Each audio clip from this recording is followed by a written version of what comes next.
Bueno, buenas noches para todos. ¿Cómo les va? Perdimos media hora de trabajo, Dios mío, no. Ya no pagan media hora. Bueno, nada que hacer.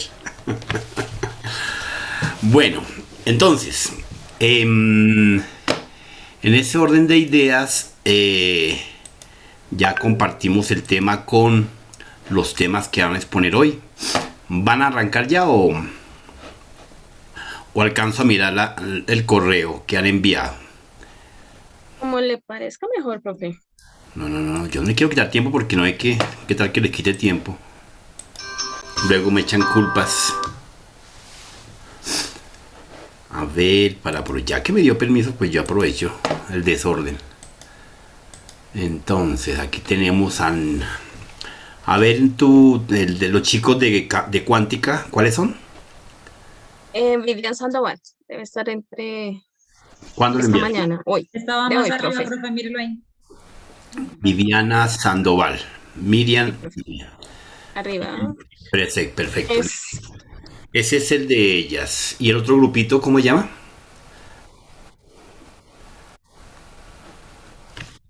Los microprocesadores, profe, El son de otro tercero. grupo, el otro grupo es de José Lisset con técnicas de hackeos y los microprocesadores. Si lo enviaste, Alejandro, exposición, Teleturing. ¿Cuál eres tú, María? Alejandra, profe, Alejandra León. Alejandra, perfecto, listo. Entonces, para tenerlo en cuenta. Y el anterior grupo no estuvo, el de técnicas de hackeo, don José y Lisset, ¿no están? Bueno, no importa, Sí, arranca. profe, José sí está, pero él ¿No han está enviado? solo y está. ¿No han enviado? Ah, no, no están. Bueno, si no responden, pues sigamos. Entonces, listo, dale, arranca, mis estimadas compañeras.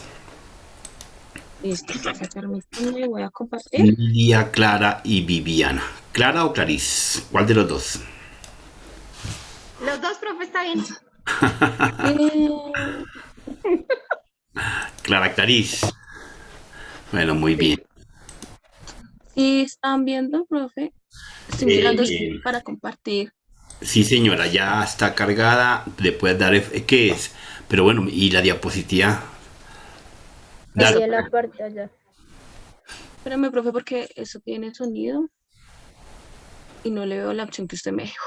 Sí, Bueno, apenas le das el botón de Share Screen, el verde, en la parte de abajo sí. izquierda hay uno que dice Share Computer Zone. Share Computer Zone. Poner a pausa. No, como yo lo tengo en español, entonces Entonces compartir comparte el sonido. Ya, sonido. Eso. listo. Un momento que voy a quitar estas. Ujú. Puedes dar presentación en la parte de arriba. Hay la opción de presentar. Perfecto. Muy bien. Listo. Bueno, buenas noches. El Buenas tema que nos noches. correspondió el día de hoy es computación cuántica. Se dice que es la segunda revolución de la informática. ¿Listo? Con esto vamos a entrar a ver un poco más adelante la información. Está presentado por Clara Liliana Pinilla, Lidia Ortiz y yo, Vivian Sandoval. Bueno, la computación cuántica proviene de varios orígenes, ¿sí? Tiene bastantes personajes que impulsaron como esta computación. Entre ellas vienen entrando lo que es la matemática cuántica, la filosofía. Pero realmente me voy a enfocar en este personaje que es Richard Philip Feynman. Él fue nacido en el año 1918, el 11 de mayo, ya casi 103 años que nació en Nueva York, en Estados Unidos, y falleció el 15 de febrero de 1988, producto por un cáncer, hace 33 años. Este personaje fue uno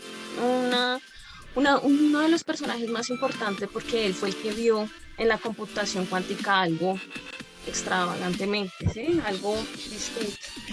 De igual manera, uno de los galardonados en el premio Nobel en 1965 fue uno de los genios capaces de verlas lo más simple en las cosas. Entonces, ahí es donde podemos ver que él tenía una creatividad demasiado grande. Él me argumentaba que la computación clásica iba a quedar obsoleta para resolver problemas cuánticos o fenómenos cuánticos. Era un gran visionario ya que hablaba de estos temas prácticamente en los años 50 y 60, cuando la tecnología aún era totalmente obsoleta. Entonces, este profesor y este filósofo fue el inicio para que eh, pudieran generar más convergencias con otras personas para que pudieran ver la computación clásica. Ya con esto vamos a ver unos siguientes conceptos y le doy paso a mi compañera Lina. Bueno, la computación clásica, pues lo que hemos visto con el profe en estas clases, la computación clásica es la computación, la que hemos explicado, que eran los bits de 0 a 1, ¿sí? Es una computación absoluta, o sea, nos da unos, es sí o es no, ellos nos dan un resultado pues absoluto. Lo que hace pues la computación clásica como tal es que, ¿qué hicimos? Pues que colocamos muchos cablecitos donde cuando pasa la electricidad es un 1 y cuando no pasa es un 0. Eso fue lo que nos explicó el profe en las clases que vimos. Pues aparte, pues nosotros como humanidad decidimos de que fueran grupos de 8, a los que llamamos los bytes. El profe nos explicaba también eso pues, en las clases anteriores. Eso es lo que realmente nosotros conocemos actualmente pues, como la computación clásica. Lo que hicimos fue hacer grupos de 8 para hacer un byte para que entre más cablecitos hubiese, pues más rápido pasa la computación, la clásica, y así tenemos una mayor información en cuanto a los resultados. Como tal, eso es lo que entendemos como computación clásica. Pero la cuántica ya habla de otra cosa muy diferente. Entonces vamos a explicar en este diagrama que ustedes ven ahí qué es la computación cuántica. La computación cuántica ya no son bits, sino es el qubit. ¿Qué quiere decir eso? Es esta interferencia que ustedes están viendo ahí, igual en la parte de abajo está el número 1, en la parte de arriba está el número 0, en la mitad está una interferencia, donde, pues, digamos que, decirlo así, tienen una intersección en el radio. Esa intersección es un radio que tiene un delta de la amplitud de la onda y la interferencia es muy fácil. Ya es muy fácil de entender, esa es la computación cuántica. Porque realmente es muy difícil entender esto porque, pues, igual, digamos, lo que decimos es que está en la parte de abajo está el 1, arriba está el 0, las interferencias están en la mitad. Como veíamos en los bits, pues solo hay un resultado, es 0 o es 1. Aquí pueden haber múltiples resultados porque pueden haber o sea, pueden haber muchos resultados porque ya hablamos de probabilidades como tal. Entonces, correcto, te ayudo ahí, Nidia, no te preocupes, perfecto. Sé que todavía es un concepto que muchos no logran entender e interpretar, para todo el grupo y para todos. Estamos viendo, como lo acaban de decir muy bien, tanto Viviana como Nidia, una segunda fase. Vamos a colocarlo en blanco y negro. Se vivió por muchos años el proceso de la mensajería, el transporte y muchos más. De acá andábamos en burro, en caballo. En cuanto a la comunicación, escribíamos documentos con señales de humo y demás. Pasaron muchos años, muchos tiempos. Cada vez que avanza la tecnología, los tiempos de una transición es más corta, pero la primera transición, que es la estándar, el origen, hasta los años 1900 en promedio, hubo una transformación a la computación, ¿correcto? Que fue cuando comenzamos con las primeras pruebas de poder establecer un concepto de almacenamiento y procesamiento. Esa fue la primera estándar, el origen de todo nuestro universo. Surge la computación en dos ambientes, en dos plataformas, en ceros y unos, en la unidad de medida, el 0 y el 1, ¿cierto? Y lo que el hombre está viendo hoy en día y siempre ha vivido y siempre nos movemos, hoy en día nos hemos movido en esa dimensión, en la dimensión 3D. ¿3D qué es? Son los tres ejes de X, Y y Z. delta es 0 mayor que más o menos raíz cuadrada de 2, nos representa el delta, la tercera dimensión. Entonces, esa es la medida qubit. ¿Por qué qubit? Porque qubit establece un cubo, un túnel de una perspectiva en 3 visiones, en 3 perspectivas, donde podemos tener más de un resultado. El túnel que ustedes están viendo en pantalla no es de arepa, es un túnel que están viendo efectivamente para la movilidad de la perspectiva de transporte, ¿correcto? Mientras que si lo plasmamos en conceptos del eje X y Y, solamente estamos viendo una dimensión, ¿correcto? Entonces, a nosotros, ¿qué nos enseñaron en nuestras primeras de cambio? Nos enseñaron el eje X y el eje Y. Solamente la ciencia y el bachillerato y el conocimiento nos llegó a enseñar por allá en quinto y en décimo la tercera dimensión. Y es cuando vemos las reglas de Fourier, vemos las derivadas, vemos los límites y que efectivamente con las reglas de Fourier logramos establecer una comunicación del punto A al punto B. Este delta que efectivamente establece lo que llamaríamos un T medios, un punto equidistante entre la Y y el X, establece la siguiente perspectiva de dimensión, ¿correcto? Entonces yo puedo ver un punto, un pocillo, un elemento sobre una plataforma desde cualquier ángulo. Si le doy la vuelta, lo puedo ver desde cualquier punto de vista en tercera dimensión. Inclusive si lo veo desde arriba, le veo otra perspectiva. Eso significa que tenemos varios resultados, ¿correcto? Entonces yo puedo ver el mismo pocillo desde un ángulo izquierdo, lo veo diferente desde la parte superior, y si lo pudiese ver desde abajo, como lo dice el delta, tendría otra perspectiva. Son varios resultados.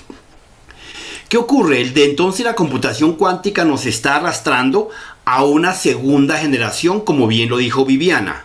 Una segunda línea. Entonces, en 150 años, ¿qué es lo que se tiene destinado para que la computación cuántica sea lo que hoy en día es la computación? Se nos van a reír en la cara cuando las generaciones de ustedes en 150 años digan, ¿y aquellos burritos manejaban computación básica? Pero fíjense que para nosotros hoy esto es la última cucaracha, la última Coca-Cola del desierto. En 150 años, la computación cuántica desplazará a la computación clásica y será la siguiente línea donde vamos a estarnos moviendo. Por eso, la película que salió de La Mosca hace más de 20 años, 25 años, efectivamente estaba mirando la perspectiva que era real. Ya había visto alguien la posibilidad de poderse mover en un espacio determinado. Entonces, en promedios de 70 a 100 años estaremos viendo la teletransportación real.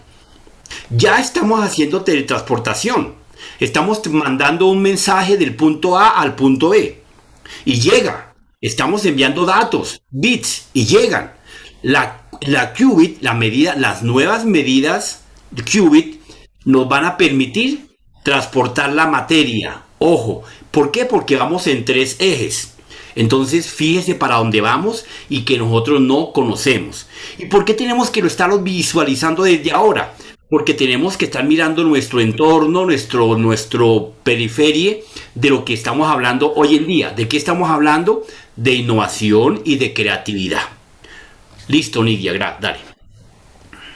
Sí, profe, los qubits pues es algo muy raro de entender porque pues como todos sabemos, nosotros todo a nuestro alrededor son moléculas, las moléculas son átomos, los átomos están con neutrones, electrones y aquí es donde viene pues como la rareza de esto, porque intermedio en esos protones hay una energía también que se mueve, que pues era lo que el profesor explicaba, y pues ahí es donde empiezan a moverse una serie de partículas, y eso es lo que viene pues a analizar la computación como tal, pues porque es la que nos va a permitir dar un mayor resultado en las probabilidades de algún problema.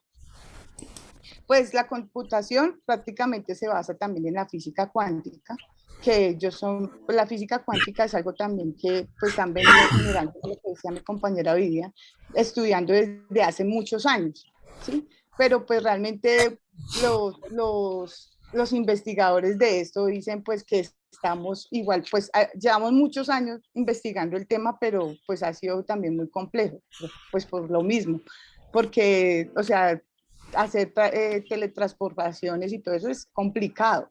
Igual, pues hasta el momento creo que aún no se ha podido hacer nada de eso, simplemente estamos es en esa investigación.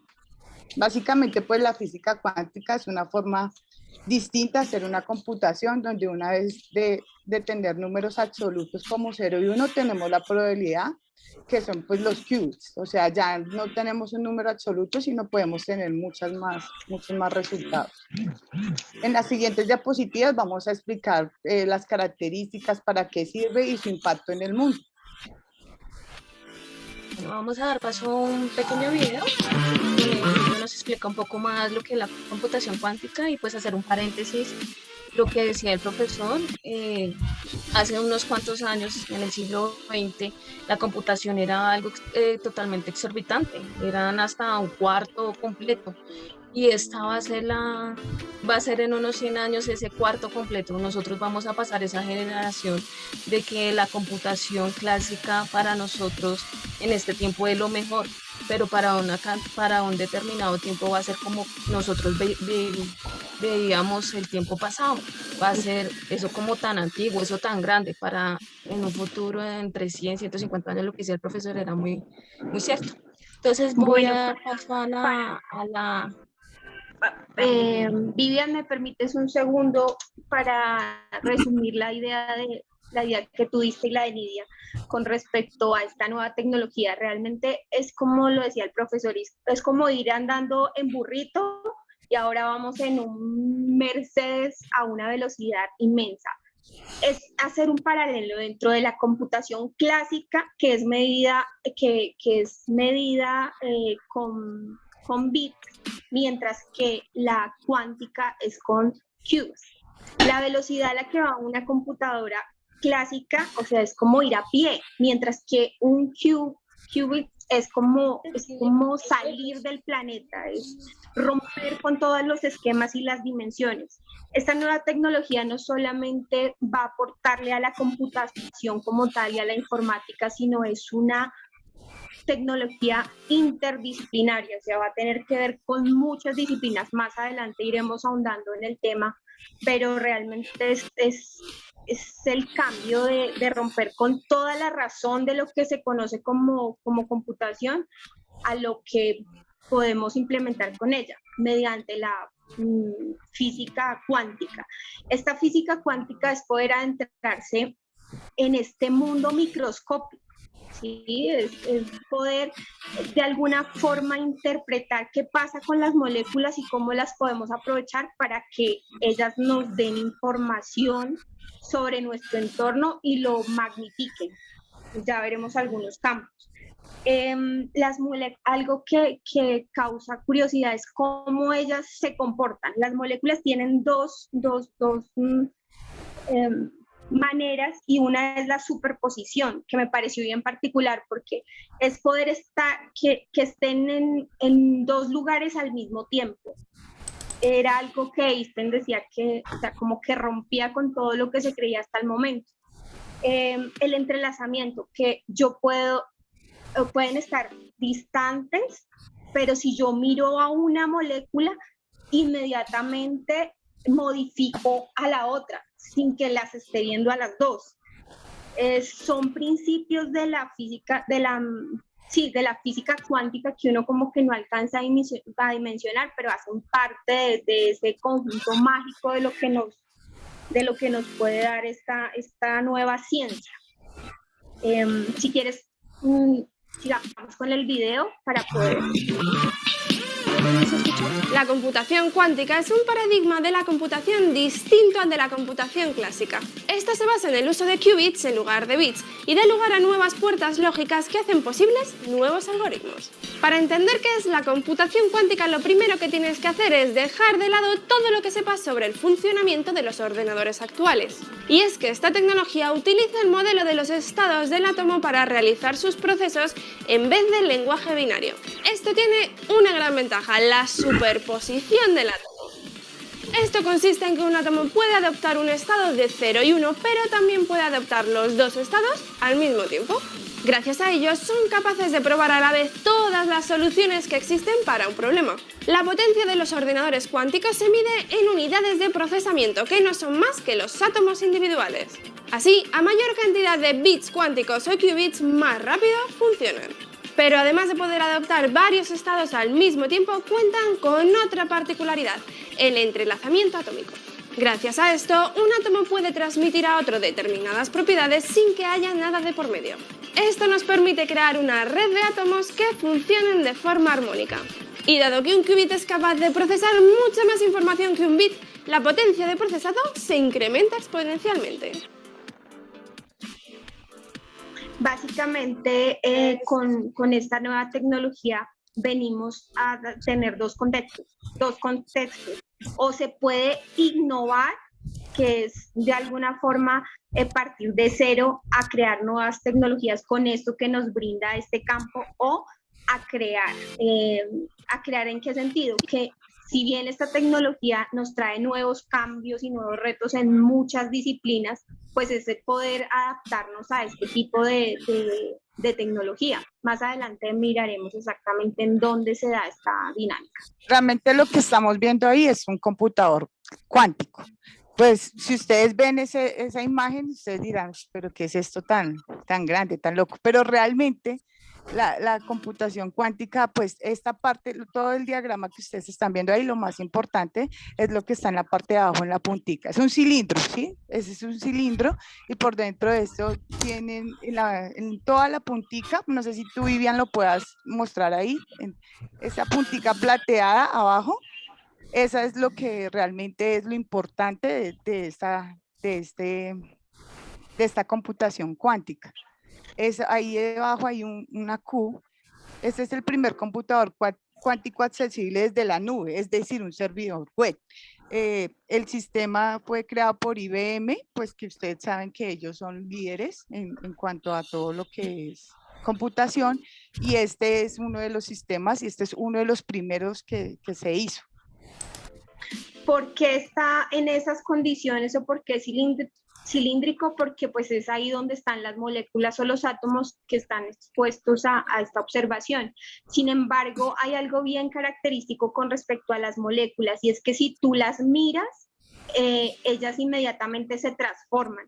Tú no puedes decir que ellos están aquí en un lugar o en otro, porque van a la velocidad infinita, y mientras ya las miraste, ellas se modifican. Entonces tienen que estar bajo una temperatura menos 0, menos 275 grados, o sea, muy por debajo de la temperatura normal del frío. Por eso está en esas condiciones. O sea, tener una computadora cuántica no es, en este momento, es una inversión multimillonaria, porque pues es un estudio. Ese aparatico que vivimos ahí es como el software, es como la parte de programa. Yo creo que con el tiempo iremos mirando qué modificaciones o qué estructuras tendrá el hardware para poder tener una computadora cuántica. Y no va a ser una computadora como para ver muñequitos y películas y todo eso, quizás sí mucho después, pero se va a utilizar es para poder dimensionar procesos que requieran una velocidad infinita, y procesos que tengan que ver con logaritmos para extraer información en minutos. Dentro de esos procesos, o las características que da la computación cuántica, su velocidad, ¿sí? Para extraer datos. ¿Cómo lo hace? Lo hace a través de un logaritmo. En este momento nosotros tenemos logaritmos clásicos, que son con los que se programa para tener diferentes resultados.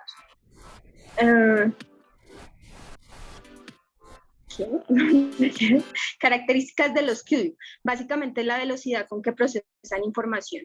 Esa es la característica más importante. ¿Quieres darle siguiente para poder ubicarme un poco más? El impacto de la computación cuántica. Impacta directamente la cibernética. ¿Por qué? Porque los datos que en este momento manejamos en computadoras clásicas manejan encriptación, ¿sí? Esa encriptación se hace con los logaritmos clásicos. Pero si estos logaritmos los traducimos en computación cuántica, pues fácilmente romperían ese esquema de seguridad y nos dejarían vulnerables al 100%. ¿Sí? Entonces el reto de la computación cuántica en este momento es encontrar logaritmos cuánticos que logren cerrar esa brecha que se daría si implementáramos la computación cuántica. ¿De qué manera? La amenaza criptográfica. Todos los programas a nivel de bancos, a nivel, todo lo que hay en la red, todo lo que hay en la computación quedaría al descubierto. Por eso los países consideran que sí, que es una buena opción, pero que trae su amenaza, que hay que ir trabajando. Sí, hay países que ya están mirando la criptografía, el logaritmo cuántico, como para encontrar ese cerrojo para que no se vulnere la información, pero pues es algo que está en proceso, que se ha ido como viendo en el momento.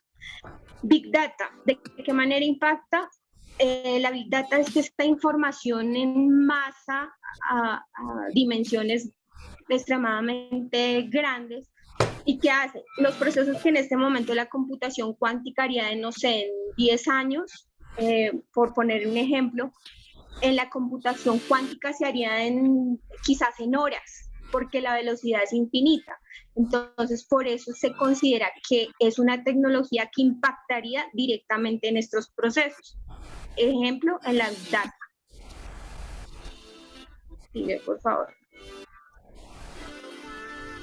Nidiecilla. En la inteligencia artificial, los computadores lograrán descritar enormes conjuntos de datos en búsqueda de patrones o anomalías de modo muy rápido. O sea, lo que hemos hablado, la computación cuántica, pues va a hacer la transformación en todas las áreas en cuanto pues a inteligencia artificial, lo que hablaba Clarice de la Big Data. O sea, va a ayudar a un avance que pues realmente ya, o sea, esto va, o sea, es que es algo muy bueno, profe, pero realmente lástima que no esté ya. Es peligroso. Sí, pero también es muy peligroso. Muy peligroso. Pero es que o sea, investigando este tema realmente nos dimos cuenta que, pues sí, lo que dice el profe, en unos años nuestros futuros, pues no sé, cuando estemos nosotros ya muy viejos y ya se esté implementando esto, pues lo que vemos como la clásica ahorita, esto va a ser nada comparado a lo que va a ocurrir. Bueno, con respecto a los retos, pues es una disciplina demasiado nueva, todavía pues está avanzando tanto en el software, en cómo generar procesos o resultados con respecto a la información que nos arrojen los átomos y demás. Entonces es como, el reto es encontrar programadores que manejen logaritmos cuánticos, ¿sí? Porque de eso va a depender, o sea, porque yo le puedo programar 1000 cosas, pero la idea es que esos logaritmos logren de alguna manera ir en dirección a lo que es esta nueva tecnología. Y ya quedará absolutamente vulnerable y obsoleta pues la computación clásica. Listo. Bueno, pues actualmente hay cuatro como entidades o sí, como programadores que están generando esto. Entre ellos está IBM, que es el que actualmente ha mostrado la computadora cuántica, que es la que vemos en pantalla. Ellos ahorita tienen una marca que se llama Q-System One. Esta es como la marca que le pusieron a esta computación, de la cual es la que se está visualizando. También está DeepMind, DGT, y pues no tenía que quedarse atrás Google.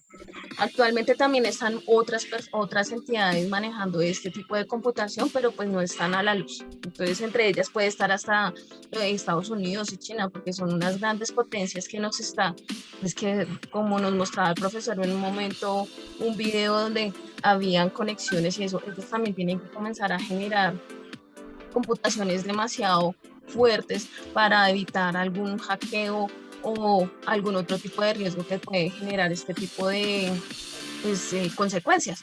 Entonces, estas cuatro son las que ya han dado al público que efectivamente la están haciendo y que en estos momentos la están desarrollando. Entonces, ya como para concluir, podemos decir que las principales aplicaciones que podría ejercer esta computación cuántica sería en las finanzas y en la salud. ¿Qué sería como en las finanzas o qué nos podría o qué podría ayudar este tipo de computación en las finanzas? Sería como la optimización de tiempo en las empresas y podrían generar unas mejores inversiones. Entonces, realmente podría ayudar mucho esta computación cuántica porque ahí sí sería como un poco más reducido el tiempo que se está utilizando las empresas para poder generar algunos cálculos o algo así, estudios y todo eso. Perdón, ya en la parte de la salud sería demasiado beneficioso porque ya podrían hacer estudios genéticos, las investigaciones del ADN podría ser un poco más complejo como es ahora, porque ya que en la salud se demoran mucho tiempo, digamos en este caso lo que es la COVID, todo eso, con esta computación podrían ver cómo diagnosticar algo un poco más factible o más rápido. Que esta computación nos ayuda, sí, bastante en estas dos áreas y ya sería como en la ciberseguridad, que ya mi compañera lo va a indicar. Bueno, para complementar un poco lo de Vivian, cuando hablamos de Machine Learning, el Internet de las Cosas que lo vimos ayer, las redes de 5G, pues básicamente con esta tecnología quedaríamos totalmente expuestos. Por eso dice que tiene un gran impacto en estas plataformas o herramientas digitales. Con respecto a la salud, pues como es la computación cuántica, una de sus características son las probabilidades. Entonces, básicamente es poder interpretar la óptica cuántica, que cómo se hace, pues se colocan las probabilidades o generarán algún logaritmo sobre las probabilidades en tumores, en algunas enfermedades, para que el hallar la solución a determinados problemas pues sea mucho más rápido, encontrar medicamentos, fármacos, bajo esta posibilidad de respuestas pues va a ser mucho más rápido evolucionar en este tipo de problemas.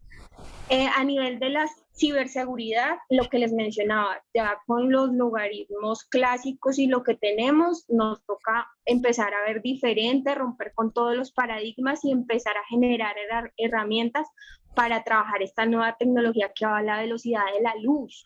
O sea, todas las plataformas tendrán que, por eso los gobiernos tienen tanto miedo a esta, y hablábamos de que es una tecnología de doble filo, porque sí estamos avanzando, pero ¿a qué paso?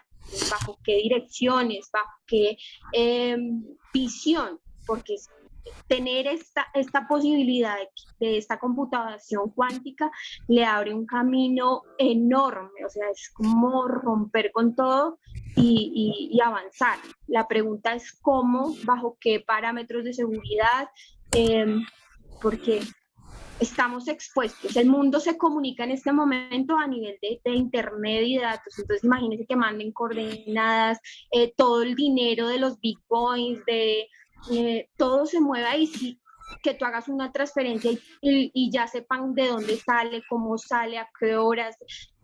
Entonces, igual, profe, la movilidad y el transporte pues tampoco se puede quedar atrás. O sea, en cuanto, digamos, hay compañías que como Airbus utiliza la computación cuántica para diseñar aviones más eficientes. Además, los Qs permitirán avanzar notablemente en los sistemas de planificación de tráfico y de la optimización de rutas. Entonces, pues todo va a tener que ver, todo va a tener que ver con esta computación. Generar también, perdón, me faltaba una cosita con respecto a los desafíos de esta nueva tecnología. Realmente son desafíos que rompen con la razón y le abren un mundo a la imaginación y al infinito mundo de posibilidades. Me pareció súper chévere cuando hablan de un reloj con estas moleculitas, un reloj atómico. O sea, los átomos le dan una exactitud a los procesos del tiempo, y de la misma manera como le da una exactitud a los procesos del tiempo, de esa misma manera lo hace con los datos, de esa misma manera lo hace con la ubicación. Uno pensaría que la comunicación, que la cuántica es algo ajeno a nosotros, y no, es algo que siempre ha estado ahí. Un horno microondas, el láser, las resonancias magnéticas, cuando uno va a un supermercado y las puerticas se abren, eso hace parte de la cuántica, que realmente el nombre como que lo complejo, hace que sea un poco complejo, pero si uno ve, eso está desde siempre. Me impacta que este tipo de tecnología va a ser utilizado en los sistemas de navegación, en todo lo que requiera un poco más de exactitud, que es en casi toda la dinámica del ser humano, se va a utilizar. Ojalá lo utilicemos para bien, realmente es un reto, y yo veo pues a la humanidad montada en esta tecnología y muy felices. Me preocupa mucho la manera como la vayamos a utilizar, y esperemos a ver qué más pasa. Sigamos. Listo, profe, no, creo que ya estamos sobre el tiempo, ¿no? Y pues, como para Vale, terminar, estamos perfecto. en esta computación actual. Entonces, espérenme que voy a compartir un video. Un y video.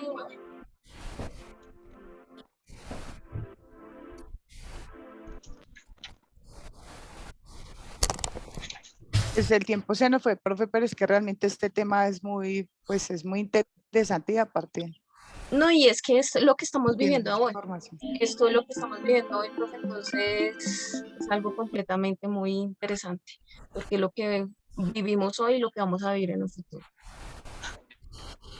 Córrelo.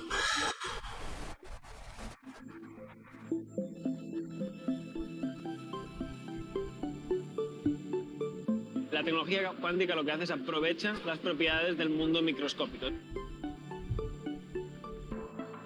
En vez de utilizar propiedades que podemos observar, se basa en cómo se comportan los átomos, y resulta que estos átomos, cuando los miramos muy de cerca, tienen propiedades un poco extrañas, y cada vez que las vamos controlando mejor, esto nos permite desarrollar nuevas aplicaciones, como por ejemplo ordenadores cuánticos, comunicaciones cuánticas o sensores cuánticos.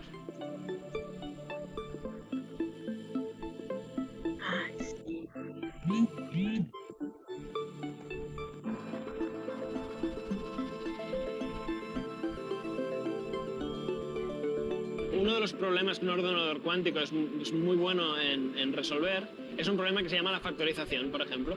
Si yo te doy dos números, para ti es muy fácil multiplicarlos y darme el resultado. Pero si yo te doy el resultado y este número es suficientemente grande, esto es un problema que un ordenador clásico no puede resolver. Es muy complicado, tardaría centenares de años. En cambio, un ordenador cuántico este problema lo resuelve muy bien. Y esto parece un problema tonto, pero resulta que el hecho de factorizar números es en lo que basamos toda nuestra seguridad hoy en día. Por lo tanto, si hubiera un ordenador cuántico, toda nuestra seguridad, la ciberseguridad y la encriptación caería de repente. Luego hay muchas otras. Por ejemplo, la gente está usando ordenadores cuánticos para lo que ellos dicen: vamos a diseñar nuevos fármacos, no vamos a descubrirlos.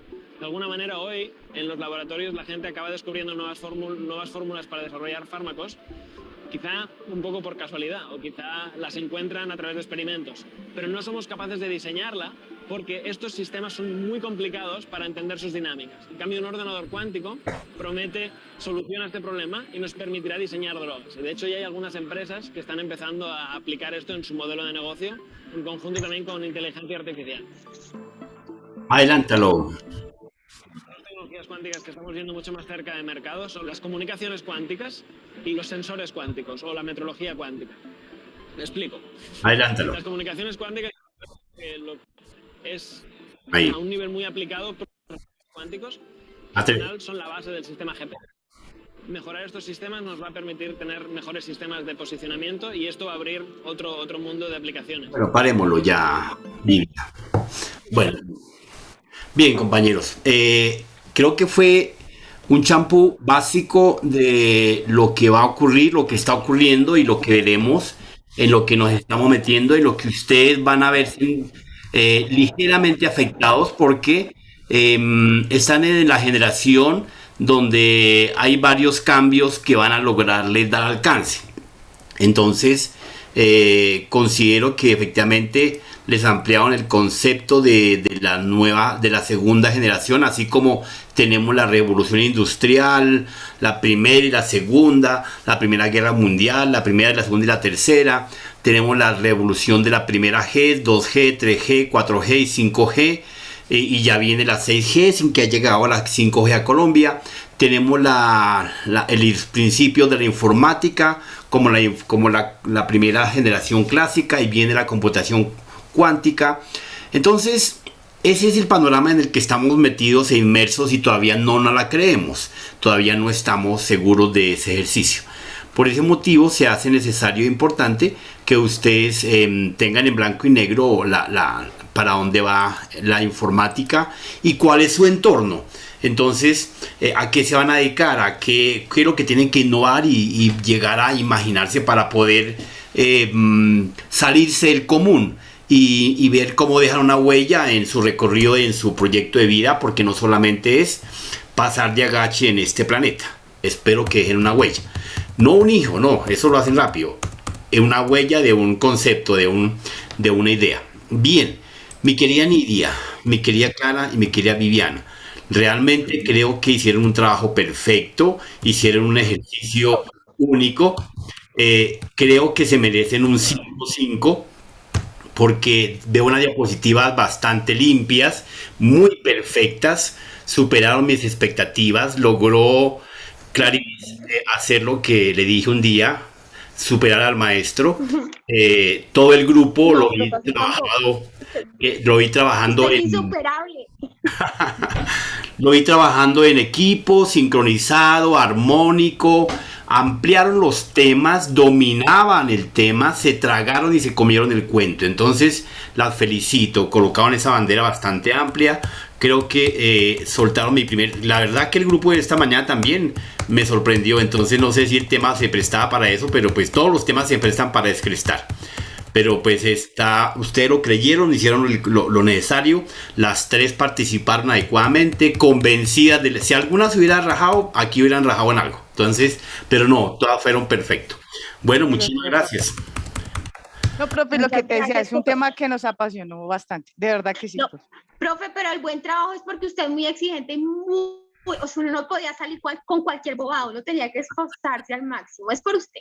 Lo lograron. Muy bien, los felicito. Profe, José, Gracias, profe. ok, y Lisette. Dale. Profe, estoy solo. Creo que le envía su WhatsApp si me colabora compartiendo la proyección, porque pues no es fácil. Estoy conectado pues desde el computador, me está trabajando bajo red, porque no sé qué le está pasando al equipo. No te preocupes, con todo gusto. Creo que yo ya la descargué, las técnicas de hackeo. Ya me las había mandado al correo, ¿cierto? Igual se les había enviado el correo, profe. Quedó pendiente ahorita del cuestionario, pues vuelve y le digo, profe, Sí. hay mucha información, pero pues como me tocó solo, no.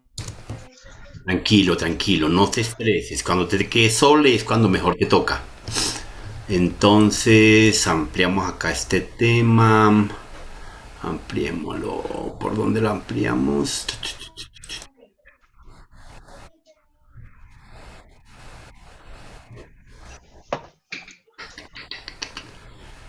IOUM. Bueno, se me olvidó por dónde lo amplío acá, esta herramienta.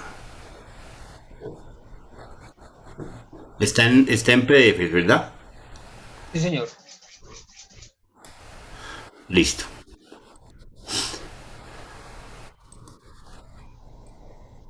Dale. Listo, pues a mí me tocó lo que es técnicas de hackear. Soy José Rativa, de Administración de Empresas.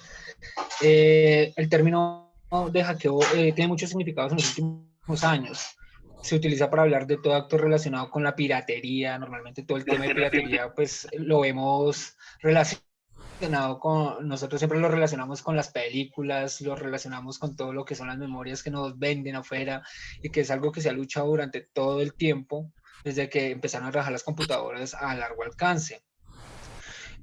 ¿Cómo se puede realizar un ataque informático a un ordenador o craquear un software? Debe ser, primero, que no tenga una licencia original, Y también digamos que la definición más exacta es que la red o el sistema informático se ha vulnerado sin autorización.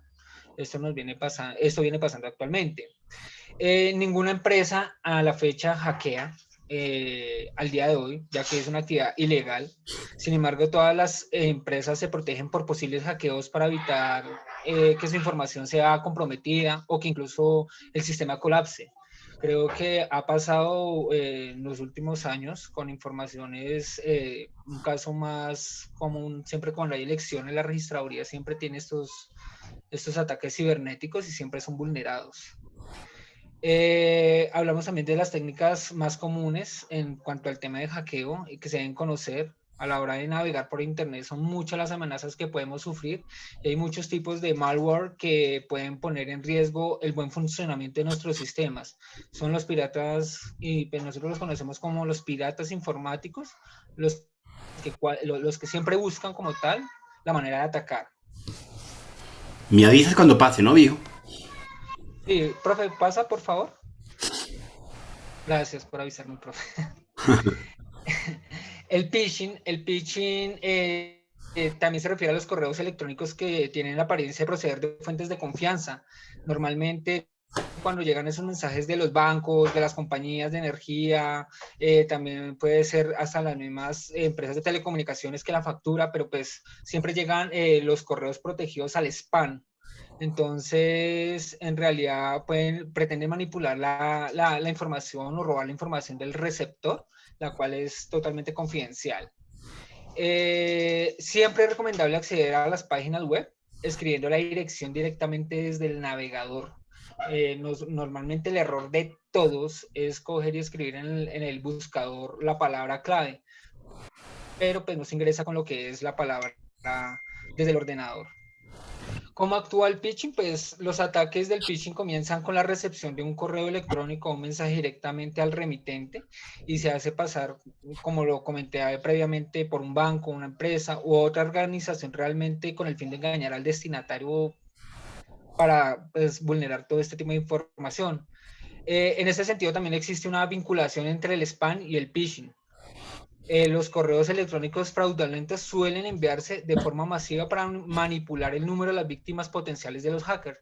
Siempre esta información va muy enfocada a esas personas que tienen alta opinión pública o a las personas que manejan información como los bancos, que es donde más se ataca, es de los lugares donde más se ataca, pues por el hecho del robo de dinero o robo de claves. ¿Cómo se puede reconocer un phishing? Pues es raro que las empresas, ya sea la banca o sea las empresas de telecomunicaciones, como uno de los ejemplos, pidan datos personales vía correo electrónico. Todo siempre, y uno siempre debe buscar ese apoyo de confirmar, porque siempre se abre el correo y eso le pasa a la tía, le pasa a la abuelita, de revisar un correo y abrir esto y pues ya empieza a vulnerarse la información. Normalmente, pues, ¿cómo se puede proteger uno de un phishing? Después de leer el correo, no se debe dar clic en ningún enlace.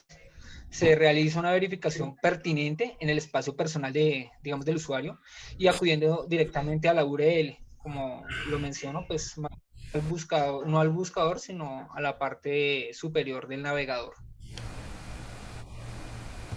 Profe, ¿continúa? Dale. Me regala la siguiente diapositiva, profe, qué pena. Bueno, otra de las formas de hackeo son los archivos maliciosos. También muy relacionado con el correo electrónico, esta técnica son los archivos adjuntos maliciosos. Normalmente los ciberdelincuentes pueden enviar un correo con algún atractivo para indicar a la víctima que descargue o abra el archivo que ha adjuntado. Eso puede ser por medio de un documento, un PDF. La imagen va muy relacionada a esto porque siempre va a estar expuesta por medio de una factura falsa, un cupón de descuento, un Excel, un PDF con información que a la persona le parece totalmente llamativa. Entonces, es clásico también que, y más que todo en los temas de los PDF o en el Excel, estas informaciones pueden venir con temas de interés. Uno de los casos más recientes puede ser el tema de interés de la pandemia, del COVID-19, entonces puede ser un tema de vulnerabilidad para el usuario que abra ese correo. Bueno, también pueden suplantar los correos de la compañía legítima, puede ser empresarial, puede ser el correo de un familiar, pero pues ha pasado, ¿no? Y de los más viejos siempre ha sido el premio. Anteriormente llegaban los mensajes al celular, que se ganó una camioneta, se ganó un carro. Actualmente los premios ya van enfocados en que se gana un viaje y llegan totalmente al correo personal, pero pues siempre se busca que la persona tenga esa información verificada. Siempre que esté pendiente si esa información, en esa información participó. Profe, ¿continuó? Es colombiano. El robo de cookies es de las otras técnicas de hackeo, por eso normalmente es mejor y recomendado hacer limpieza de cookies. Los ataques del navegador son más frecuentes. Hablamos de inyectar el código malicioso para redirigirnos a páginas que pueden ser un peligro. Se pueden colocar extensiones falsas, un robo de... Perdón. ¿Hay un micrófono abierto, profe? Ya lo estoy cercenando todos. Ok. Esta es una manera de robo que tienen más los piratas informáticos para lucrarse en la red. Aunque hace un tiempo se introdujo en España y pues lo ponemos así, la obligación de facilitar a los usuarios que la información referente al uso de páginas web que visitamos van a ser de cookies, para tener en cuenta que nuestras preferencias muchos sigan siendo ajenos a riesgos de seguridad. Digamos que ahí fue donde empezó a innovar un poquito en el tema de la protección a ese robo de información. Vuelvo como el tema de la recomendación, siempre buscar desde la plataforma del HTTP, que es donde uno debe buscar la información y no directamente en el navegador, como se hace comúnmente, ¿no? La recomendación para protegernos también es limpiar las cookies del equipo, abrir también una limpieza totalmente de las cookies, que eso es importantísimo. Profe, continúo.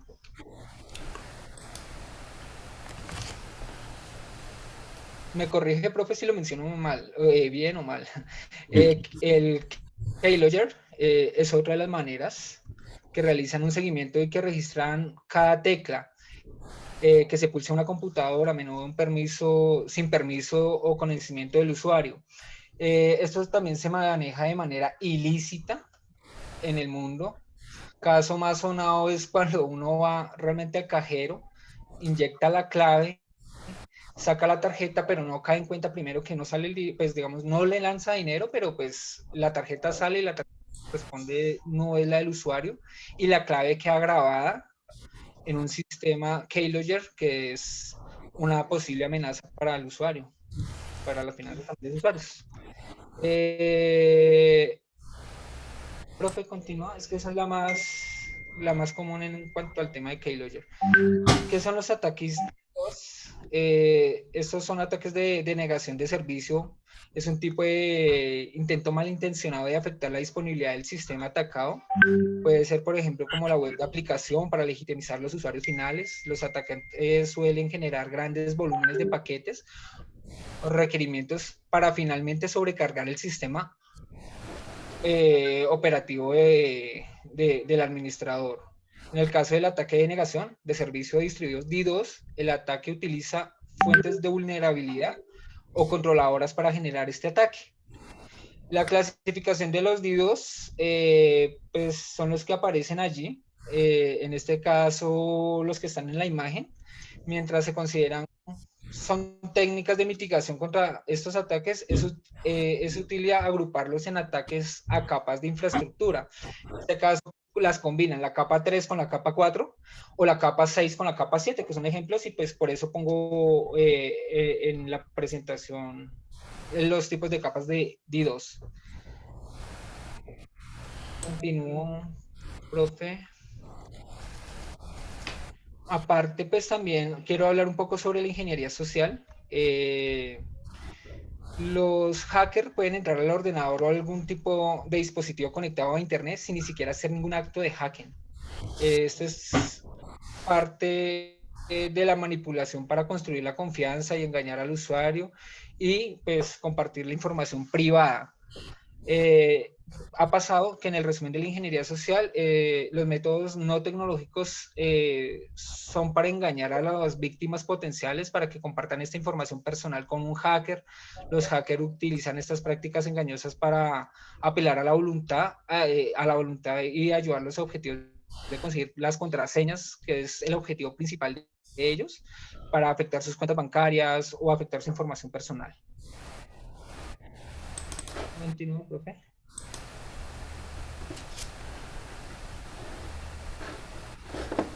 La ingeniería social es un término, en términos general, para una variedad, qué pena, es que muy larga la información. La ingeniería social es un término general para una variedad de métodos y técnicas empleadas por los hackers y otros cibercriminales con el fin de engañar a víctimas inocentes para que compartan sus datos personales, como lo mencionaba previamente.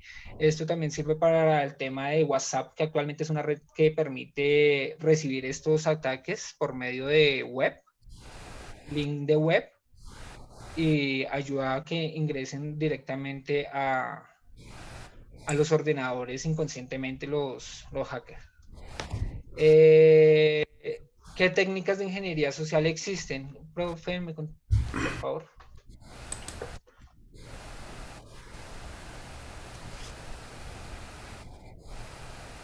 Continúa, profe. ¿Otra? Sí, señor.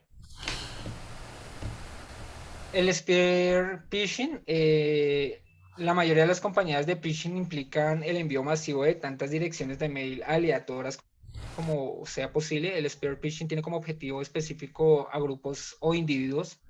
Los hackers también tienen conocidos como phishers a las redes sociales, como lo estaba mencionando previamente. Puede ser la red WhatsApp, puede ser la red donde hay comunicación entre usuarios. Entonces es directamente, digamos, donde pueden compilar, digamos, esta información de los objetivos y vulnerar nuevamente la información o, en este caso, las contraseñas para afectar al usuario. Continúa, profe.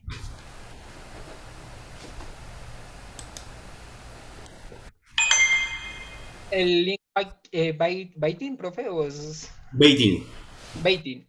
El baiting es diferente a la mayoría de los tipos de ingeniería social online, en el sentido que también implica un componente físico. Tal y como sugiere el nombre baiting, implica en el señuelo físico que la víctima tiene que morder para que el ataque sea exitoso.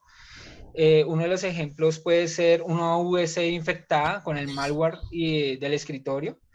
Y normalmente cuando un ordenador tiene un antivirus que sea bien estructurado, pues siempre va a lanzar la amenaza, pero cuando no lo es, pues el usuario ya está afectando su equipo PC o su computadora privada. Continuamos, profe. Pretexting. El pretexting implica el uso del pretexto cautivador diseñado para atraer a la atención del objetivo involucrado para que caiga también. Esta también por parte de los hackeadores está inmersa en la historia. Los hackers que se esconde detrás, digamos en este caso, los hackers se esconden detrás de un ataque que intenta embaucar el potencial de la víctima para que entregue información valiosa. Este tipo de inteligencia social se observa a menudo en las llamadas de estafas, en los mails que estábamos viendo previamente, y pues también compromete mucho lo que es la información personal o la información bancaria de los usuarios.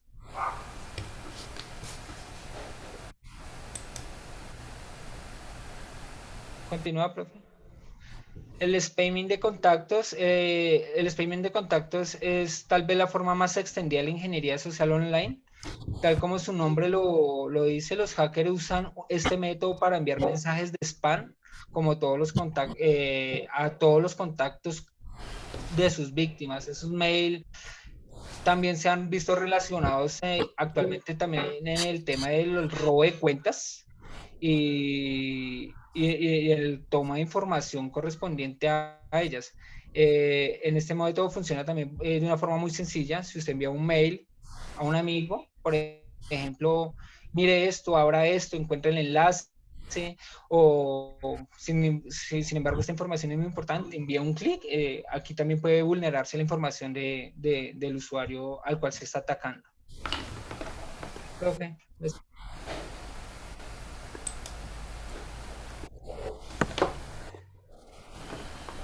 y el quid pro quo, digamos que el quid pro, perdón. Quid pro quo. Quid pro quo. Esto significa, esto viene del latín, ¿no? Es un favor por otro favor. Así es. Un tipo de ingeniería social que implica el intercambio de favores y de servicios entre los hackers y su víctima inocente. Frecuentemente los hackers presentan como los técnicos de servicio informático, le pedirán los datos de registro para que puedan realizar su supuesto examen de seguridad, y pues además también pueden que desactive el software antivirus e instale programas que sean maliciosos para el usuario en su dispositivo. Digamos que todos estos tipos o estos métodos de hackeo van relacionados ya sea desde el primer celular, desde el celular a la computadora más tecnológica. Los hackers no tienen límite en este caso, pero pues hay tres tipos de hacker: el hacker blanco, que se nos encuentra el hacker negro, y pues el hacker de sombrero gris. Y pues esta es mi presentación, profe. Bueno, viejo, ¿no? Bien. Pues de todas formas las diapositivas limpias, independientemente del molde de presentación, perfectas. Bueno, te dominabas el tema, en lugar de pitching, colocarle phishing. De resto todo perfecto. Me gustó tu presentación, consultaste, averiguaste. Considero que te mereces también una buena nota. A ver, la colocamos aquí. Es que no podía colocar. Estaba diciendo que eso sonaba como feo, porque qué tal uno, venga, vamos y hacemos un pitching. No, pero no, se dice phishing de pescar. Phishing. Ah, ok. Técnicas de hackeo, don José. ¿Y tu compañera? No lo aclaró, profe. ¿Señor? Que no lo aclaró. Sí. Yo imaginé porque pensé que estaban pensando mal. Dije, no, aquí hay más de uno que está en otro Pero rollo. Sergio sí las cogió de una, sí. Ese sería violento. Bueno. Nosotros con 95 años. José, ¿qué te pasó con Lisette? Creo que tiene una calamidad familiar, profe. Perfecto. Tocó a mí y pues sí, como tengo otra exposición, ¿no? Entonces no alcancé a hacer el cuestionario. Bueno, sí, te encargo porque ya bajé la exposición y bueno, viejo, creo que te mereces un 4.6, 4.6 y 4.7. ¿Listo? En tu presentación. Doña Alejandra y Doña Alejandra. Las señoritas Alejandra. Profe, buenas noches. Buenas noches, ¿cómo estás? Profe, muy bien, gracias. Profe, es que yo llegué un poquito tarde, como a las 6:30, y me dijeron que tú ya habías llamado a lista, entonces... A ver, chinita. Apellido, nombre, apellido. Guzmán Montaño. Natalia. Montaña, Maldonado, Marroquín. ¿Apellido cómo es? Guzmán Montaño. Guzmán. Guzmán, Ingrid Natalia, ¿verdad? Señor. Listo, ya. ¿Cómo estás con Michelle? Michelle. Profe, es que yo tampoco estuve pues cuando tú llamaste. Apellido. Dame el apellido. Romero Lema. Doña Romero Lema. Profe, yo tampoco estuve en un Apellido. Caro. Doña Caro. Sí, Lluvia Caro. Doña Caro Barrios. Listo. Gracias. Pero bueno, qué pena. Yo también tuve ese problema. Apellido. López Rodríguez. López Rodríguez. López Rodríguez. Listo, sí señora. Ami. Listo. Los, los microprocesadores por los señores Alejandra y Alejandra. María Alejandra. Bueno, Buenas noches, profe, buenas noches, compañeros. Nosotros esta noche vamos a hablar de los microprocesadores. El grupo está conformado por Alejandra Suesca y quienes hablan María Alejandra León. Las dos somos de Administración de Empresas. Bueno, ¿qué son los microprocesadores? Son conocidos también como CPU o Unidad Central de Procesamiento. El microprocesador es un motor de cálculo completo de la máquina. En pocas palabras, es como el cerebro de la máquina. Se conoce como el corazón de cualquier ordenador, ya sea de máquina de escritorio, un servidor o un ordenador portátil. Este se trata del componente vital y lo podemos encontrar en varios dispositivos, profe, como el celular, la tablet, el portátil, bueno, todo tipo de dispositivo electrónico.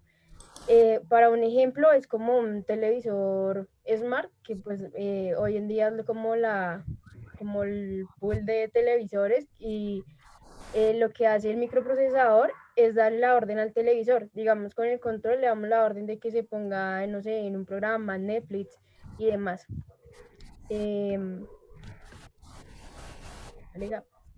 Ok, ya. Listo. Buenas tardes, buenas noches, perdón. buenas noches, bueno. Bueno, aquí les voy a explicar su uso. Digamos, este es un elemento ya que se encarga de transmitir, recibir y coordinar como cada uno de los procesos y comandos que se hacen ya en el sistema. El microprocesador, digamos, sirve como para realizar las operaciones de cálculo del equipo, que a su vez también controla lo que va sucediendo en el computador al recibir la información y asignar así las órdenes para que ya los otros dispositivos trabajen de manera ordenada y eficiente. Siguiente. Listo. Digamos, para ver más fácil el microprocesador, lo podemos, digamos, ver como dividido en 3 unidades. La unidad de codificación, que es la que se encarga ya de interpretar como ese código para averiguar ya el tipo de instrucción a realizar, como por ejemplo la instrucción de suma, multiplicación, división, almacenamiento de memoria, de datos en memoria y entre otros. Está la unidad de ejecución, que es la encargada ya de dar las órdenes necesarias a las diversas partes del microprocesador para ya pues ejecutar cada una de las instrucciones dadas. Y la otra es unidad aritmética lógica o ALU, en las siglas en inglés, que ya las operaciones que realiza son ya la suma, la división, la resta, multiplicación y aquellas que trabajen con dígitos binarios. Siguiente.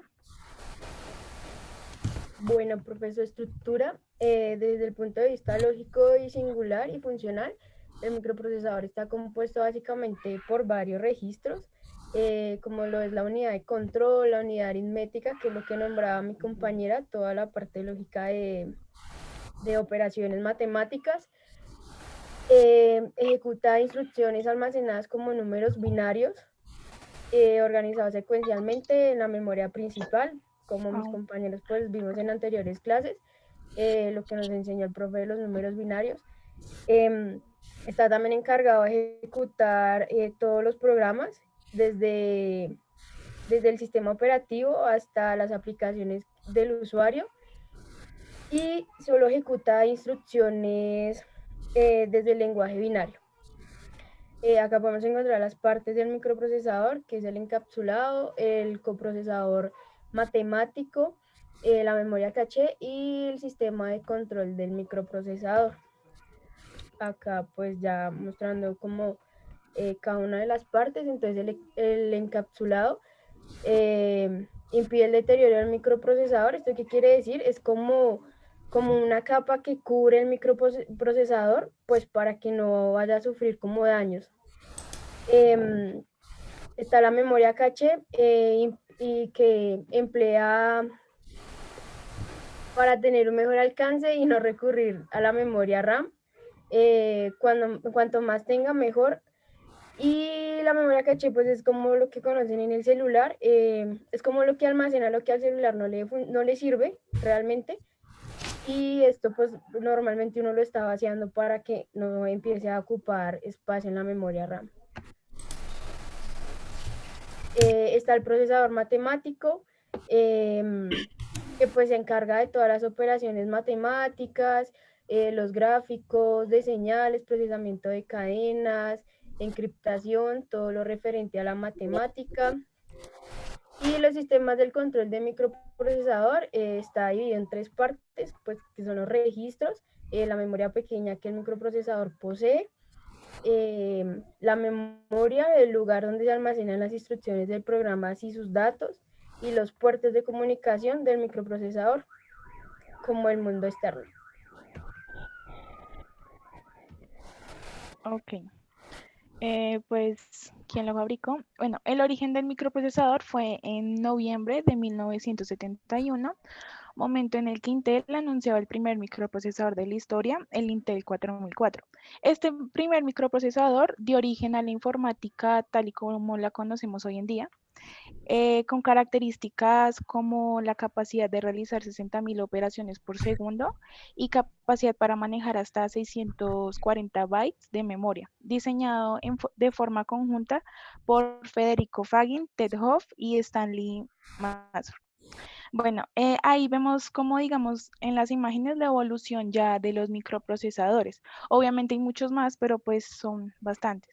Entonces, digamos, el primero, como ya dije, fue en 1971, el Intel 4004, que, digamos, este se desarrolló originalmente para una calculadora y resultó ya revolucionario para su época y contenía 2.300 transistores.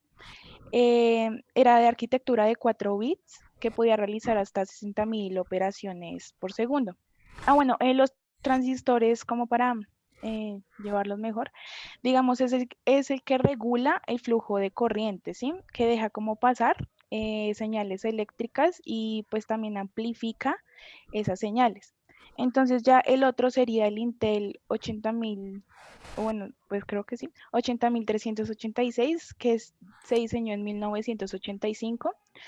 Se integró con 275 transistores, una arquitectura de 32 bits con capacidad para multitarea y una unidad de traslación de páginas. El otro fue el Intel Pentium, que se fabricó en 1993, posee una arquitectura capaz de ejecutar 2 operaciones a la vez y permite un acceso de memoria de 64 bits.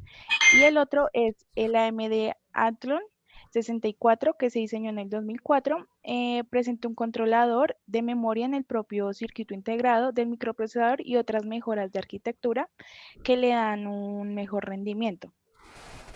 Como dije, hay muchas más, pero pues esas, ahí se ve como la evolución del microprocesador, ya que hoy en día, digamos, los microprocesadores tienen una capacidad de velocidad mucho mayores y trabajan en arquitecturas ya de 64 bits que integran con más de 700 millones de transistores. Y ya. Siguiente. Bueno, profe, las últimas generaciones en microprocesadores, como lo estaba nombrando mi compañera, es el Intel, que es el más conocido, el que se utiliza normalmente en los ordenadores portátiles. La última generación es el 9 Gen. El incremento del rendimiento que describe el Intel es de un 56% en juegos, un 38% en la carga de aplicaciones y un 54% en la edición del video y resolución 4K. Y un 33% en la mejora global de la productividad. Me llamó mucho la atención, profe, el porcentaje que tiene para los juegos. Realmente es muy loco que un microprocesador los entre en videojuegos, porque pues es como lo que hoy en día llama más la atención y lo que hoy en día la gente compra más sus máquinas es para descargar juegos grandes y demás. Y el microprocesador que le sigue a Intel es el Ryzen, Trinchen, no sé muy bien cómo se pronuncia, profe. Y Razer. este microprocesador, gracias. Este microprocesador es más eficiente que Intel, tiene más núcleos, lo que significa que tiene un procesamiento mucho más rápido y como más, no sé la palabra, más rápido y eficiente. Y Rendimiento. bueno, profe, gracias. AMD es el fabricante, es el segundo fabricante a nivel mundial de procesadores y el segundo fabricante en tarjetas gráficas para el sector profesional y doméstico. Estuve leyendo, profe, y recomiendan mucho este microprocesador para todo tipo de máquinas. Dicen que es mucho más eficiente que el Intel y que si alguna persona pues requiere un microprocesador para una máquina, pues que compre de este. También, profe, estos microprocesadores se pueden trasladar a otras CPU si lo requiere, digamos cuando un portátil se daña, por lo general tratan de sacarle el microprocesador para poder rescatar cierta información de ahí.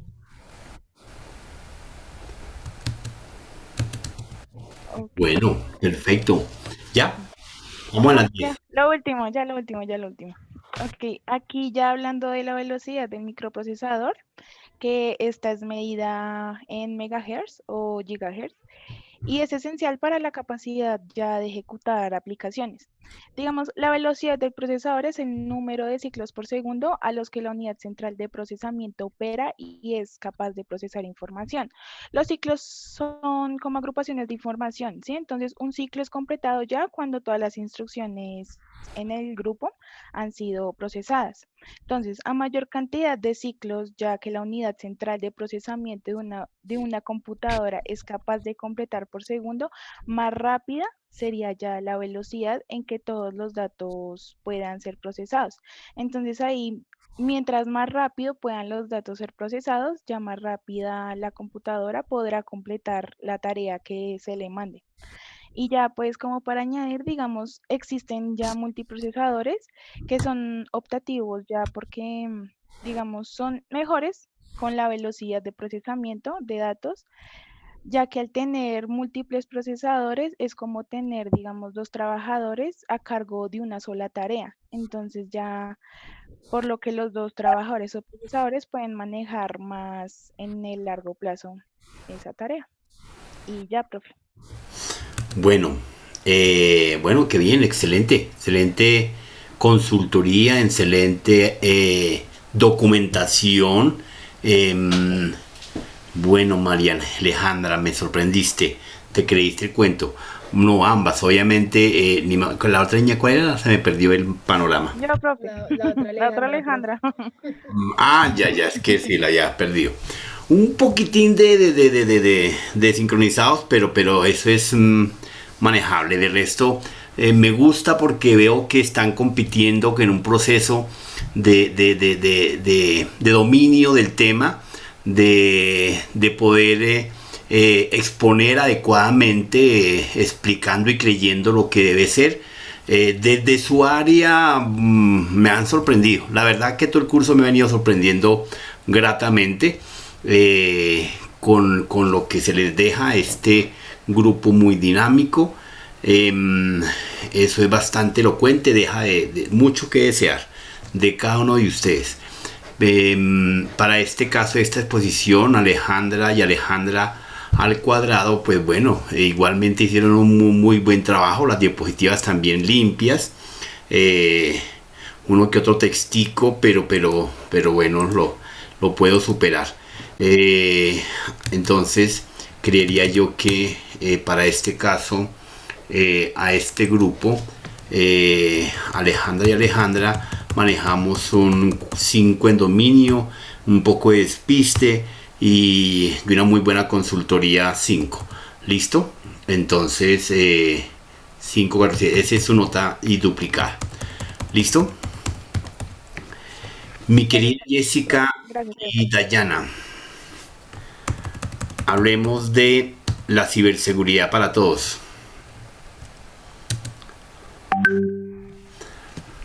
Ahí la tengo en pantalla. ¿La van a presentar ustedes?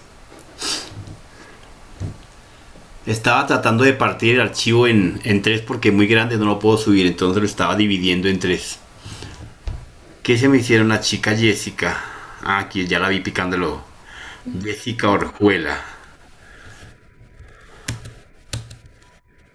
Jessica Orjuela y Dayana.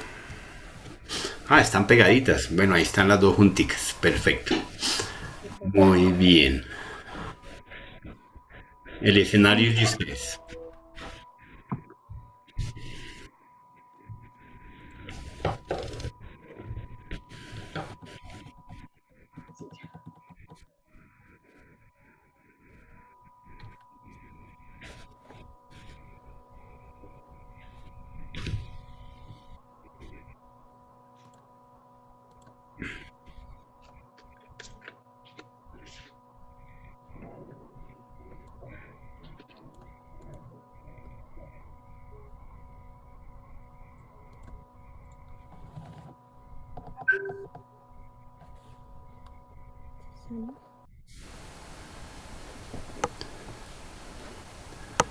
Estaba probando quién era el del ruido. Es Dayana. Listo.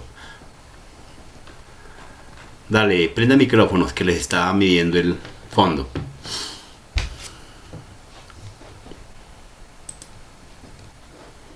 Están con el sonido apagado, ¿no?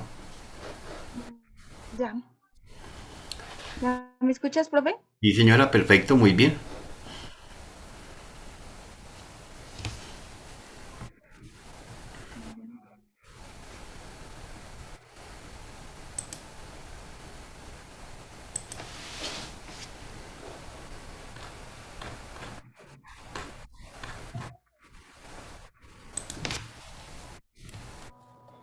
Buenas noches, compañeros. El tema que hoy les vamos a presentar es el tema de la seguridad para todos. Mi grupo está conformado por Jessica Arjuela y Dayan Ricaurte. Las dos hacemos parte de administración.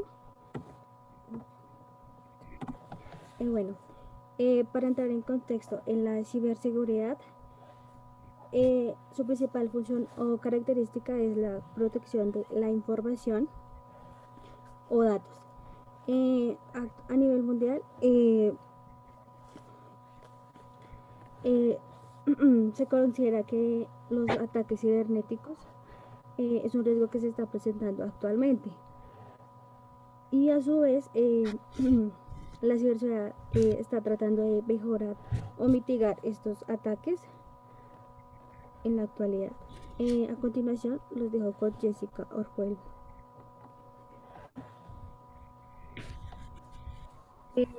¿Qué es la ciberseguridad o también conocida como seguridad informática? Es el conjunto de procedimientos y herramientas que se implementan para proteger la información que se genera o se procesa a través de los computadores, dispositivos móviles, redes y sistemas electrónicos. Uno de sus objetivos es generar confianza entre clientes, proveedores y el mercado en general.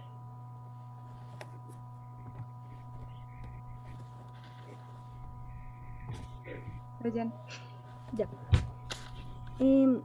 Para entrar en contexto, en la historia de la ciberseguridad se originó principalmente en el año 1903, cuando dio aparición el primer hacker que se llama Neville Brewster, que él interceptó la transmisión del telégrafo inalámbrico en Londres.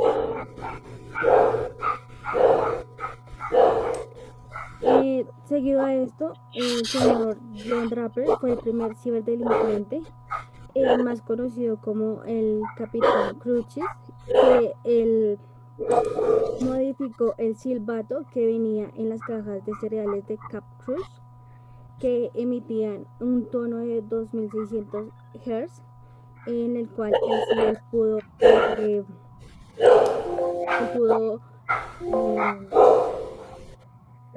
engañar a la central de telefonía para poder realizar llamadas gratis.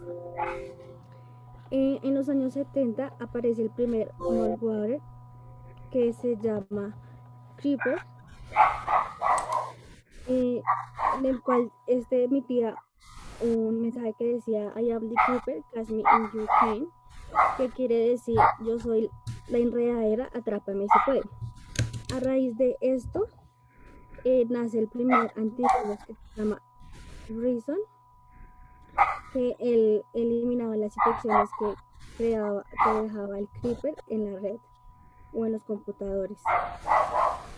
En los años 80, a medida se vio más el incremento de los malware, entonces se crearon más sistemas de antivirus y uno principalmente que se llama Empower. Y en el año 1986 en Estados Unidos se creó la ley que se llama Computer Fraud and Exploit Act para controlar los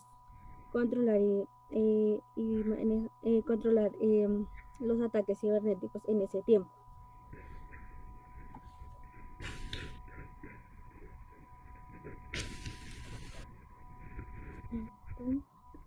Bueno, en los tipos de seguridad informática tenemos las categorías.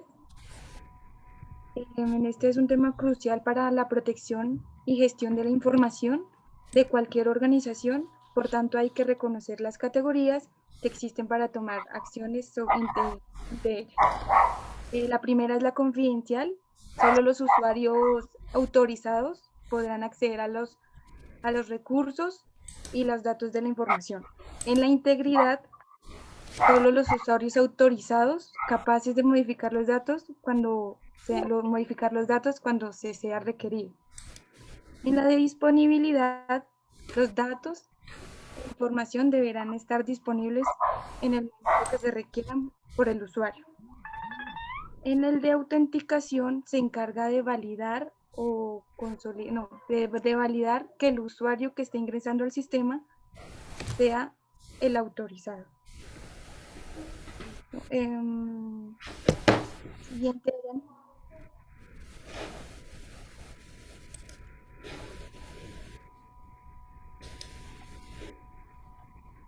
Brian.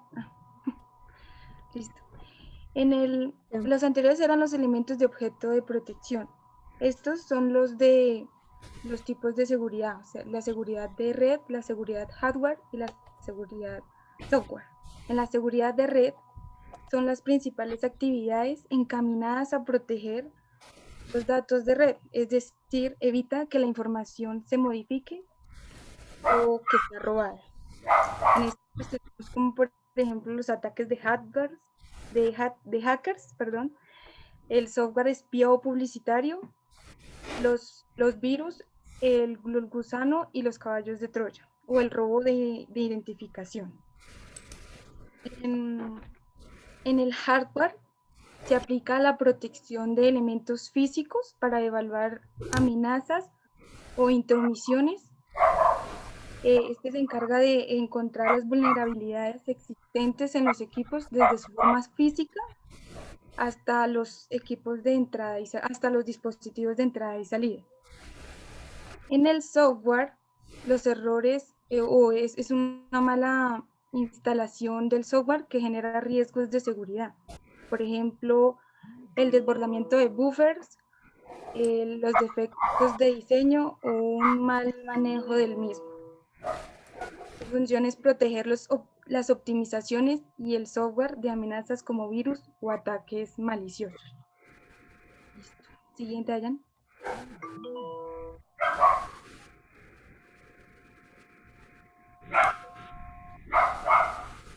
Tipos de ciberataques y soluciones de seguridad.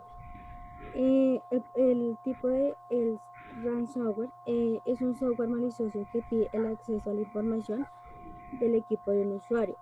Básicamente es un secuestro de la información y a cambio de esto el hacker o ciberdelincuente pide un dinero a cambio para liberar la información. El ransomware tiene los siguientes tipos. El primero es malware criptográfico, que tiene la capacidad de cifrado de bloquear los archivos o sistemas que no puede recuperar el archivo. En este caso no todos los cifrados son malos, maliciosos, porque hay algunas empresas que envían correos encriptados. En el segundo está el bloqueador, que él tiene la capacidad de inhabilitar el acceso al equipo y cifrar la tabla maestra de los archivos del disco duro del computador.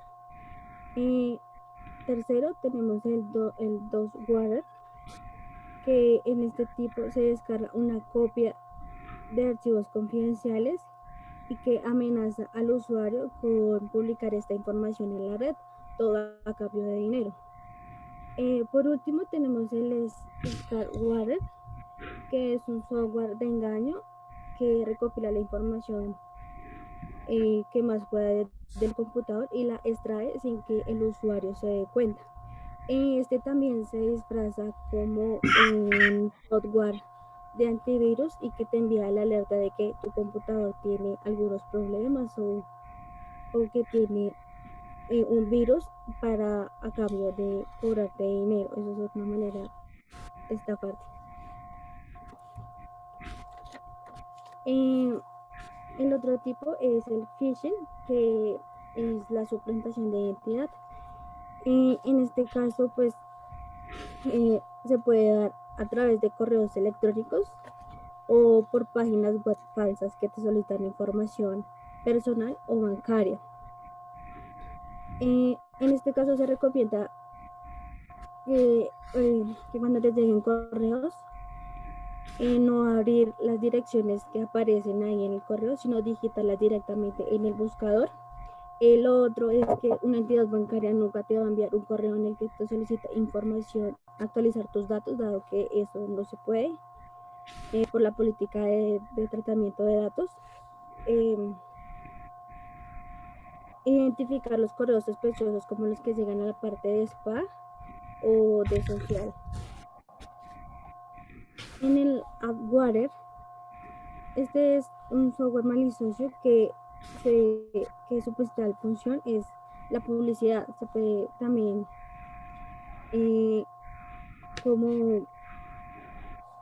como si fuera un marketing digital falso, en el cual pues te saca toda la información que puedas de tu computador o dispositivo. Pues en un caso más grave es que a través de estas páginas falsas pueda controlar tu dispositivo o computador.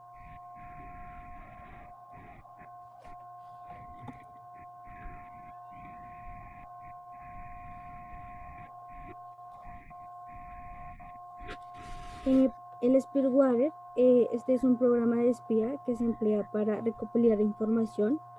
Este programa se oculta su rastro porque se ejecuta en segundo plano, entonces no se puede rastrear fácilmente. Los tipos, el primer tipo de él es los ladrones de contraseña, que se diseñaron para obtener la información del usuario,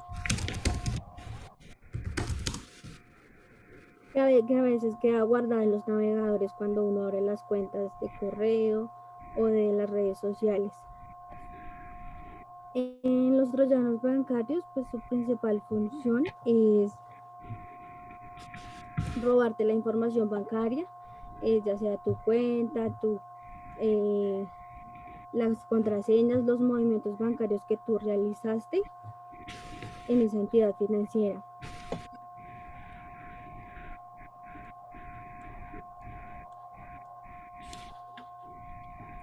La introspecta es la capacidad de buscar todo tipo de datos, como nombres de usuarios, contraseñas, direcciones de correos electrónicos, historiales, archivos de sistema y demás. Y los loggers, en este caso registran las pulsaciones de las teclas para capturar la actividad del ordenador, las visitas de sitios, historial de búsquedas y conversaciones de los correos electrónicos.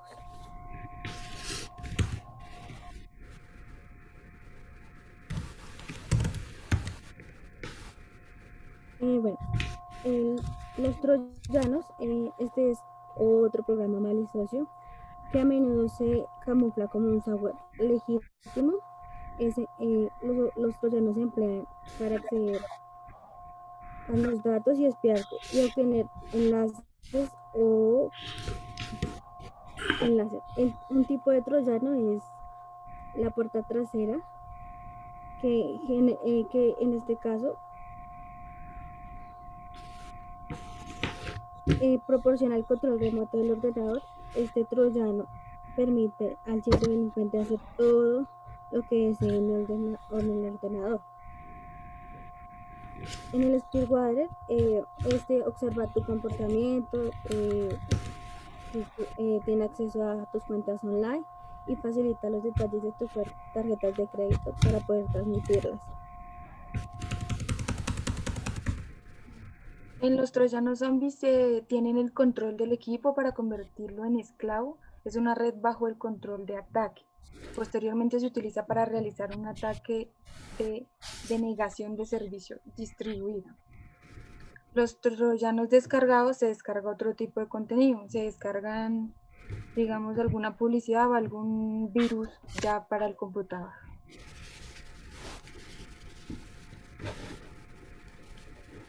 Bueno, ¿listo?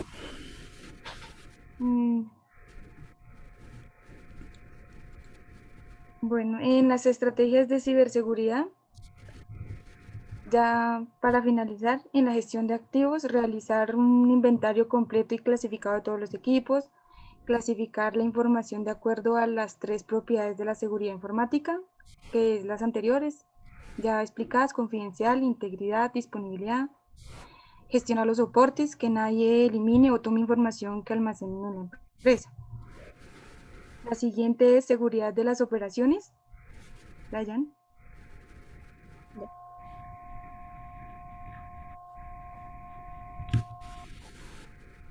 Ahí es implantar un sistema de copias de seguridad, que ya, como hemos visto, todas las empresas lo practican. Gestionar los sistemas de antivirus de la empresa, que ya en la actualidad en las empresas manejan un especialista para eso, o ya unas aplicaciones ya instaladas. Monitorear y analizar las capacidades de servidores y dispositivos, y garantizar las instalaciones de sistemas, aplicaciones conformes a la seguridad de la organización.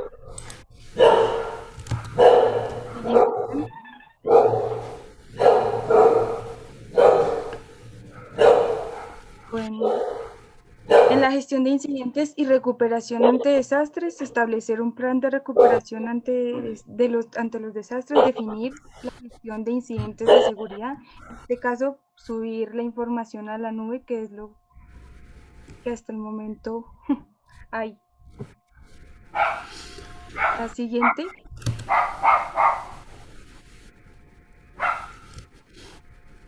El control de acceso a los sistemas y aplicaciones.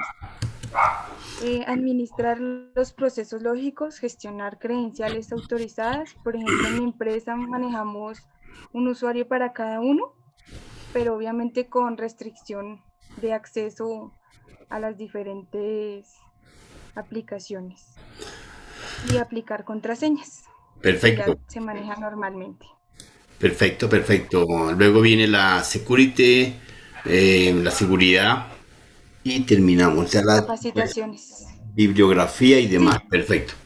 Muy bien. Bueno, muchachas, bien. Pues yo sé que es un tema denso. Le estaba aquí siguiendo la pista al todo el ejercicio. Es un tema bastante duro. Yo sé que no es fácil de masticar. Sé que tenían que leer bastante porque es muchísima información, lo entiendo. Lo pudieron haber resumido muchas veces en unas pequeñas diapositivas y demás, ¿no? Pero pues bueno. Bueno, de todas formas consultaron, es una consultoría bastante interesante, la hicieron bien. Creo que merecen un 4 en esa consultoría, 4.2 creo. 4 en el dominio, un poco corto, quedaron cortas en su dominio. Por un lado, y sus diapositivas bien, sí, unas diapositivas muy bien jaladas, bien presentadas, 4-5. ¿Listo?